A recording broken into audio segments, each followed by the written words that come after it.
Well, we've had an eventful Saturday, and all caused by me. Alright, you probably clicked on this video hoping to see something roaring in flames, and that I don't have for you guys because I was too busy putting the fire out. But I can do my best to give you play-by-play what happened. I welded this side successfully, all the brackets for those counterweights, and I'm partly through this side. Until I looked down after taking my welding helmet off and saw a big flame. A big flame. It got scary, guys. I'm just gonna be honest. I mean, I'm not one who panics. That's not a braggadocious thing. I don't know, I just been wired that way. I just don't typically panic. I just, you know, if you can't think, then you can't calculate, then you can't solve. I try to stay in that mindset. And admittedly, things were going fast, so I didn't make the right move first, but I eventually made the right move. And I'm just going to share this with you just as a learning lesson. It's all I can give you is just admit what happened, because I know it would be a whole lot cooler to see this thing roaring in flames. After I got done welding this bead, I did have all of this covered. Not with a welding blanket, which would have been ideal. I had it covered with a big, heavy-duty, soaking wet towel. And again, I did everything fine on this side without issue. I want you guys to take note where the skid steer is sitting. It's not outside my garage like it was in the last scene. It's inside my garage. And this is where it caught fire, this exact location. I drug it outside of the garage after the fact for cleanup. And the spark that lit the flame did not go through the towel. It didn't burn through the towel. It snuck around the towel. So, you know, even if I had a welding blanket, if I had any crack and that spark could get around it, it would have done the same thing. And there must have just been some residual gas on the bottom down here, because it was gasoline that was on fire, or hydraulic fluid that was on fire. It was not something else on fire, because what I did first, which is what I did wrong, is instinct said, grab the hose. You can hear my wife pressure cleaning in the back. So there was a hose right here. And I grabbed the hose and I literally just flooded the bottom of this skid steer down. And it wasn't doing anything. The flame was still getting bigger, even though it was dousing with water. And we guys, just like a grease fire, right? You don't do that. And I admit, that was the wrong first move. Now this story is to tell on myself and for all of us to learn. But in my defense, in that split-second decision, I didn't know what was on fire, because it was all on fire. You know, when something's engulfed in flames, you can't see what is on fire. For all I knew, there were leaves and debris inside that were on fire. The second thing I did, which was the right move, but still didn't solve my problem, was I grabbed a fire extinguisher. And I have one mounted in my garage for exact situations like this. We're literally right on the other side of the wall. And shame on me, guys. Shame on me. Lesson learned. Go check your stuff right now. About a year ago, I used this extinguisher because my wife was grilling, and we hadn't emptied the grease trap on the bottom in a long time, and it overflowed, and it literally caught the grill on fire. Well, first thing I did, jumped to action, grabbed my extinguisher, put the grill out, went out, no issue. It was on our wood deck. Nothing. Just no. We're still using that same grill. So have extinguishers. What did I do wrong? I didn't replace the extinguisher. And I didn't replace the extinguisher because after I used it, it was still at the very, very bottom of the full line. Very bottom. I mean, almost like right on the full empty. And my brother-in-law's a firefighter. He's going to give me a slap for that. So when I went to go pull that, to squeeze the trigger, nothing came out. So over this last year, the pressure in here has dropped more, and now this thing is almost entirely on empty. I mean, it is just, let's just say it's much, much closer to empty than it is even on the borderline of the bottom end of the full range, if that makes any sense. Play that back if you need to follow it. What happened? That thing didn't work. Well, I had a second extinguisher. The adrenaline's still going here, guys, and I got ahead of myself in this story.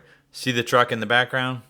See the strap hooked to it? Earlier I said I towed the skid steer out of the garage. Well, That's all there because when this first extinguisher didn't work, well, I was desperate. So I was going to save my garage, tow this thing out to the center of the driveway, and just let it burn down.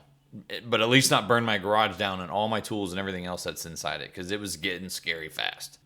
As I threw the strap out on the ground to hook it up, I remembered I have another extinguisher. And it's around here somewhere. Here it is. And this was a blessing, guys. I remembered I had this. When I sold my boat, I kept this. And this one still had charge left in it. And this is what put that fire out instantly. We actually keep a fire blanket in the kitchen next to the stove in case of, a grease fire, right? Knowing that you can't put water on it because you'll make it worse. And my wife, credit to her, she went and grabbed that fire blanket while calling 911. And I threw that fire blanket on the fire, but the problem was it couldn't smother it because I couldn't get the fire blanket around around the fuel tank. Isn't that scary? Around the fuel tank itself.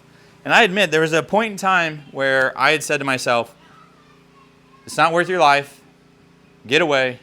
Let it burn down. And all of this happened in a matter of 2 minutes or less, right? But in that time, it feels like an eternity. And the other thing that was going on very quickly is since I had left the hose running in there, it was overflowing on the floor. You can see my feet are wet. Well, guess what's right here, guys? 50 amps of electrical power, 240 volts. Luckily, I thought very quickly to shut the power off to the breaker so I didn't have, in case I was stepping in that water, I wasn't going to get electrocuted. But you could just see how quick this could have been bad. Through electrocution, through an explosion. I'll take you over there in a second. The fuel cap on the tank was pressurizing from the heat, and it was spewing fuel out of the top. I wish I had this on video. There was no stopping to turn a camera on, guys. But the fuel was spraying out of the lid from the pressure, I think from the heat buildup, and it was literally fueling the fire.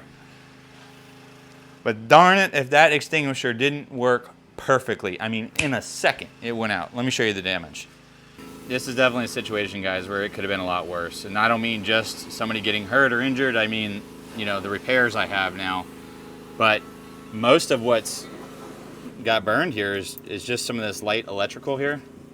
But you can see even right here, the wires are fine again. Back here, they're cooked. That's actually just for the fan. But all the important stuff over here, look, it's all still intact. I am so lucky that this side wasn't the side on fire. So you can see all the important stuff over there is fine. So my fuel sender, I don't know. I'll probably end up, changing this anyway, but it doesn't even need this to run. In theory, I could just disconnect this and move on with my life and not worry about the fuel gauge. I'd say, I don't know. It's hard to say whether this is going to be bad or not.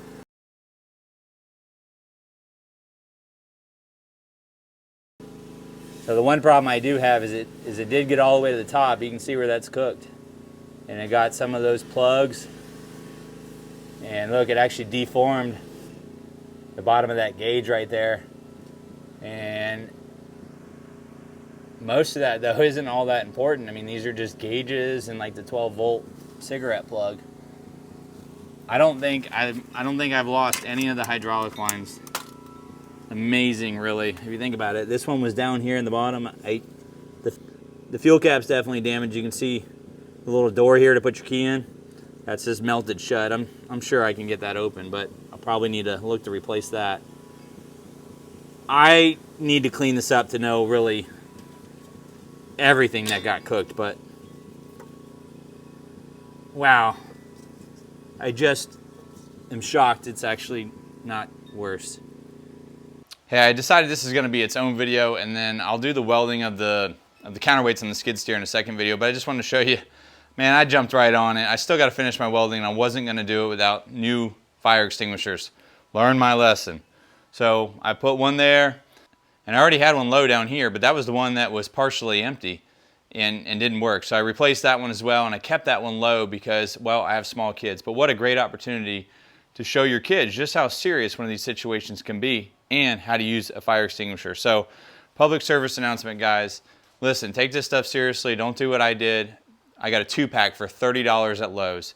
That's the cheapest insurance you can have. And, you know, had I had one of those right at my fingertips, I would have had far less damage on my skid steer, let alone something more dangerous. So, hey, thanks for watching.